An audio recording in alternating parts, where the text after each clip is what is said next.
Bonjour et bienvenue dans cette nouvelle édition. L'apprentissage et la formation en alternance, des voies possibles pour apprendre un métier. Ce samedi, les étudiants peuvent découvrir ces formations lors du salon Foromap à Brest. On en parle dans un instant avec notre invité Louis Thubert, l'organisateur. Mais juste avant, le point sur l'actualité de ce jeudi 14 février 2013 dans le Finistère. Ce jeudi, c'était la Saint-Valentin, la fête des amoureux. Dans de nombreuses villes, certains ont profité de cette journée pour sensibiliser contre les violences faites aux femmes. C'était le cas à Concarneau. Une quarantaine de personnes se sont rassemblées pour former une farandole ce jeudi, une initiative mondiale reprise par l'association finistérienne Abri Côtier. Direction Poitiers maintenant pour notre chiffre du jour. 11 équipages finistériens ont pris le départ ce jeudi de la 16e édition du 4L Trophy, un rallye dans le désert du Sahara. À bord des voitures, plus de 2000 étudiants qui allient aventure et bonne cause. Ils partent tous pour mettre en place des projets humanitaires. Le retour est prévu dans 10 jours. Quatrième volet de notre série sur la réforme des rythmes scolaires, la ville d'Edern, entre Quimper et Châteaulin, va devoir coordonner la mise en place de la semaine à 4 jours et demi entre l'école publique et l'école privée. Reportage sur place. Depuis au moins 6 mois, Edern travaille sur cette réforme. La municipalité en a déjà estimé le coût, 50 000 € pour les 2 écoles de la commune.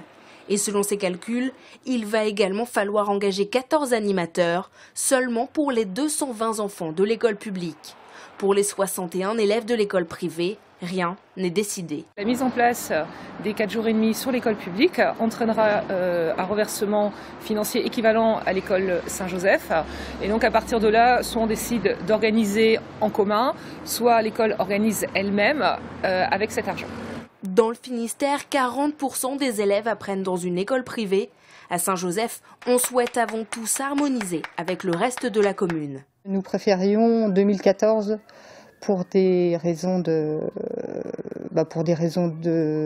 d'organisation, parce qu'en fait on pensait que 2013 c'était un petit peu court. Il faudra évidemment qu'on travaille, mais on sera prêt pour suivre la mairie si elle décide de commencer la réforme dès 2013. À l'école publique, ce qui inquiète, c'est le manque de moyens, mais hors de question de travailler chacun dans son coin. Ce qui sera vrai dans notre école pourra très bien être mis en place à Saint-Joseph et vice-versa. Enfin, voilà. Les ressources, oui, seront certainement mutualisées. On peut aussi trouver justement les ressources locales et s'y attacher. Enfin, mais il faudra vraiment fouiller, mais il faudra du temps. Ça nous inquiète un petit peu. Il peut y avoir des différences entre Edern, Quimper, Rennes. On n'est pas du tout dans la même cour. Si les 2 écoles préféreraient mettre en place la réforme en 2014, pour la mairie, le plus tôt serait le mieux. Encore un autre point à harmoniser pour la commune. Vous ne savez pas quoi faire de vos cartons à Douarnenez? Les habitants en font des bateaux et ils parviennent même à les faire flotter.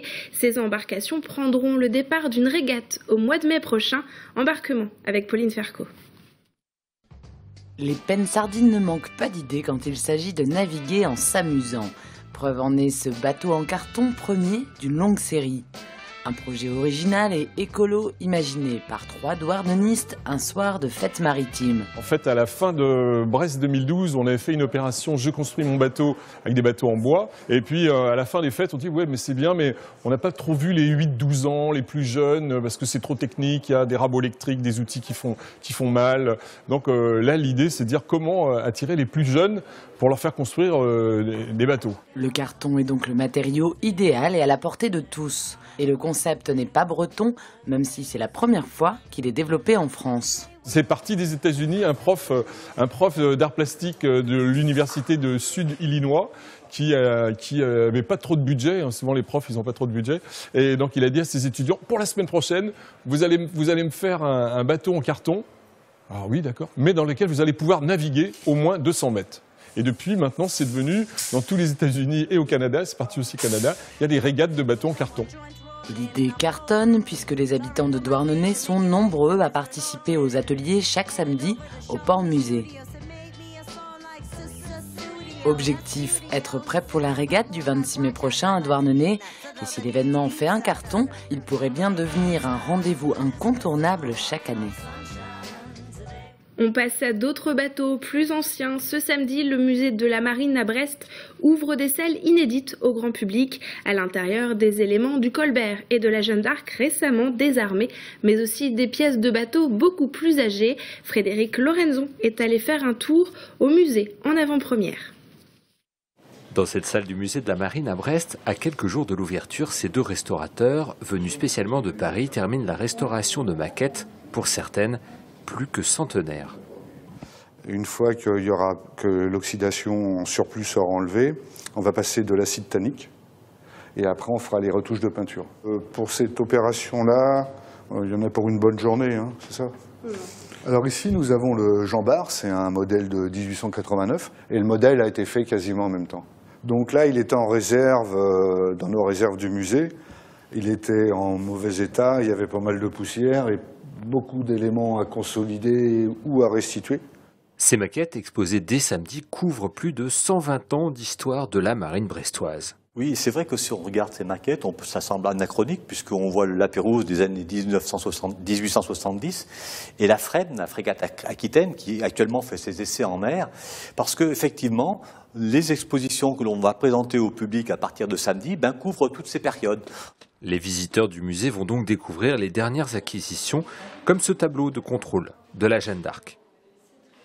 C'est une étape importante parce qu'on va présenter aussi des objets, par exemple, qu'on a collectés en 2007 à bord du Colbert ou qu'on a récupérés en 2010 à bord de la Jeanne d'Arc. Après 4 ans de travaux, le château de Brest, qui abrite le musée de la Marine, offre aux visiteurs une vue imprenable sur la rade et le Goulet, où passèrent un jour les célèbres navires de la Marine. La formation en alternance et l'apprentissage de voix à découvrir au salon Foromap à Brest ce samedi. Louis Thubert, bonjour. Bonjour. Vous êtes l'organisateur de ce salon. Pourquoi organiser un tel salon à Brest ? Alors c'est une idée qui date de 19 ans, c'est cette année la 19e édition. Ce forum a été créé par les Lions Club du pays de Brest. Et qu'est-ce qu'on trouve alors dans ce salon ? Alors, je voulais vous dire d'abord qu'est-ce que c'est que Foromap. C'est la rencontre des jeunes vers des organismes de formation afin d'obtenir un diplôme, une qualification pour accéder très rapidement à un emploi. Alors, quels sont les exposants que les étudiants vont pouvoir découvrir lors de ce salon Foromap ? Alors, cette année, nous intégrons 8 nouveaux partenaires. Au total, nous avons 66 partenaires qui représentent plus de 137 métiers sur 75 stands. Alors, quels métiers, par exemple, on peut découvrir ? Alors, on a les métiers, bien sûr, agricoles et horticoles, les métiers de l'agroalimentaire, tous les métiers de l'automobile, le bâtiment, les métiers de bouche, l'hôtellerie, le tourisme, les métiers du cheval, les métiers de l'imprimerie, les métiers de multimédia. C'est très divers en fait, l'apprentissage, c'est vraiment des filières. Est-ce que les jeunes sont intéressés par ces formations ? Si on en croit la progression d'année en année de la fréquence de nos jeunes, l'année dernière nous avons fait avec un comptage plutôt policier 4200 entrées et 2400 jeunes sont venus poser à nos organismes de formation les bonnes questions parce que ils n'arrivent pas sur le Foromap en touriste, ils viennent s'informer auprès de nos partenaires sur les filières possibles qu'ils ont un petit peu choisies. Ils se sont renseignés, nos partenaires le disent, soit sur Internet, soit avec... Donc ce sont des jeunes qui sont déjà intéressés par ces filières. C'est des collégiens principalement. Alors, au départ, quand nous avons créé ce forum de l'apprentissage, c'était réellement l'apprentissage. Donc c'était les jeunes de 4e, 5e et 3e. Et ça s'est ouvert à d'autres secteurs Ça s'est ouvert, nous avons intégré les bacs pro lorsque ça a été créé, puis après les BTS. Et depuis 5 ans, nous avons l'alternance avec des établissements comme l'École supérieure de commerce, qui s'appelle Business School maintenant, puisqu'ils se sont alliés à plusieurs écoles de commerce.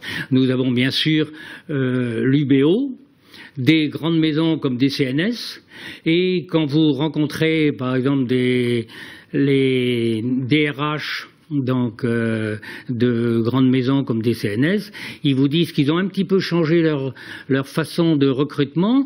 Ils préfèrent, bon, bien sûr, ils continuent dans des grandes formations comme Polytechnique, voire les écoles d'ingénieurs, mais aussi ils s'intéressent de plus en plus à des jeunes qui sont à Bac+3 voire Bac+5 en alternance, qui ont le savoir et le savoir-faire. Merci Louis Thubert de nous avoir présenté ce salon Foromap qui aura donc lieu ce samedi à Brest. On se retrouve demain. Bonne soirée sur TBO.